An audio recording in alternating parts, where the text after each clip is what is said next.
Begini cara Nagita Slavina jaga kesehatan Rafathar dan Rayanza.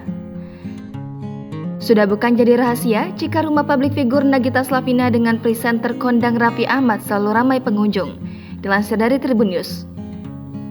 Hal ini tentu menjadi kewaspadaan tersendiri bagi Nagita untuk tetap menjaga kedua anaknya Rafathar dan Rayanza. Cara Nagita menjaga kesehatan anak-anaknya dari dalam adalah dengan menjaga asupan makanan dengan nutrisi yang dilengkapi vitamin. Sedangkan dari luar, Nagita sadar jika kedua anaknya tengah berada dalam masa pertumbuhan, sehingga tidak bisa membatasi pergerakan dan aktivitas anak. Biasanya, Nagita selalu mengajarkan untuk mandi yang bersih, begitu juga dengan cuci tangan. Tidak hanya mengajarkan, Nagita menyebutkan jika memberikan contoh yang baik pada anak menjadi penting. Ia pun menyarankan pada orang tua untuk tidak bosan mengingatkan sang anak pada kebaikan.